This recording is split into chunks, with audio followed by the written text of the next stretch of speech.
Murapti, kamusta kayong lahat, kumpadre? Pasensya na dahil masama kalagaya ko, may sakit ako ngayon. At namiss ko rin kayo. Namiss ko kayo mga kumpadre. Kaya, kamusta kayo? Sana, nasimulan niyo na yan, kagaya ng una kong video. At 1% araw-araw, ganun pa din sa paglalaro. Kakagaling ko lang sa Davao. Ang dami ko natutunan dun. Lalo-lalo na sa pananaw sa buhay na hindi ko nakikita nung nandito ako, na nakita ko lang nung napunta ako dun. Nung nandito ako, napagtatantoan ko na akala ko nahuli na ako. Akala ko na naliligaw na ako, pero papunta pa lang pala ako. At hindi pa ako pamilyar sa mga lugar na dinadaanan ko. Tsaka sa mga bagong pagsubok na hinaharap ko, bagong demonyo na nakakalaban ko. Yun yung mga napagtanto ko nung nasa Davao na ako. Dahil paligid ko na, panay nature lang, kumpadre. Puro nature lang, kaya talagang nahil yung kaluluwa ko dun. Nagkaroon ako ng magandang mata para makita yung mga magandang bagay na natatakluban ng itim na enerhiya. Kaya sarap sa pakiramdam hanggang kala ko nahuli na ako, pero papunta pa lang pala ako. Dahil tayo mga Pinoy, nakondisyon yung utak natin na kailangan laging ikaw yung pinaka sa pinaka, di ba? Kailangan may kalaban ka na parang matalo mo yung kompetisyon mo. Pero ang totoo naman yan, hindi pala yun yung sikreto dun. Hindi ganyan yung puzzle. Kailangan mo lang maglaro para sa sarili mo. Tsaka hayaan mo lang gabayan ka ng universe. Papunta sa dapat mong gawin.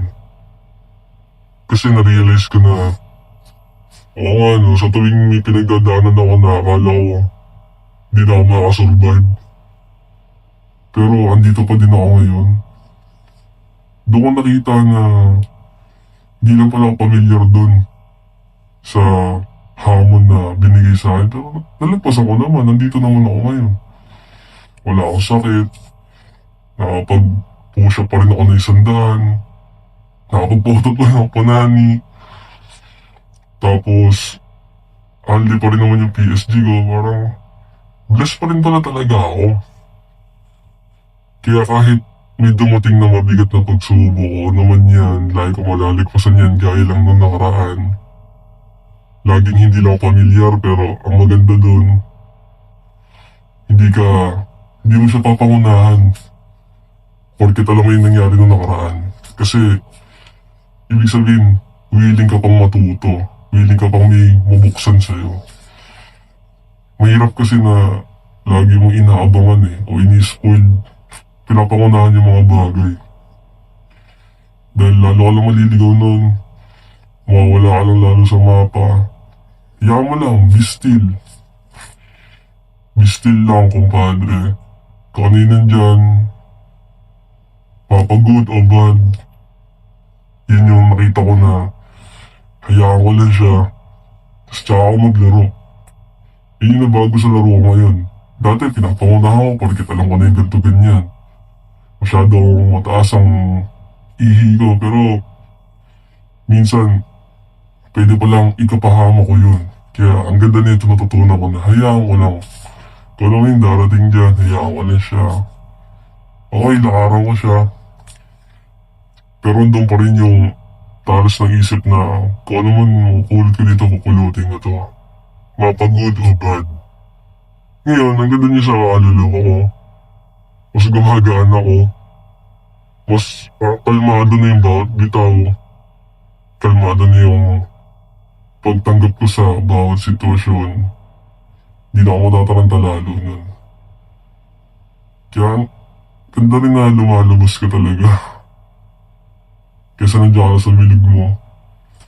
Kasi minsan kailangan mong maligaw para mahanap mo yung sarili mo. Yun na yung ginawa ko, kumpadre. Naligaw ako pero nahanap ko yung sarili ko. Sa mabuting paraan dahil palaban ako Kailangan mo rin maging palaban. Para kahit maligaw ka, di mo alam yung daan pabalik, mahanap at mahanap mo yun. Dahil kusang gagawa ng paraan yung mentalidad mo eh. Pagiging manlalaro mo. Sa dahil mong karanasan, lahat yan, babalik yan para magkaroon ka ng solusyon. Kaya pag hindi ka humaharap, di ka pumapalag, alam mo mangyayari, diyan ka lang talaga. Di ka abante. At ayos lang na bumalik ako lagi sa umpisa. Ayos lang yun.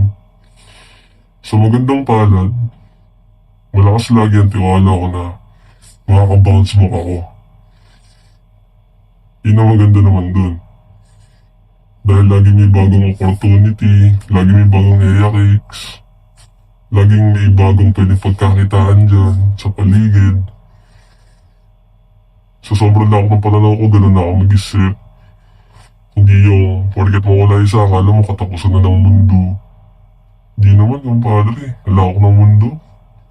Wala akong mundo. Siguro, kaya natatakot ka na mawala yung isang bagay na pinangahawakan mo dahil masyado mong binigay lahat dyan.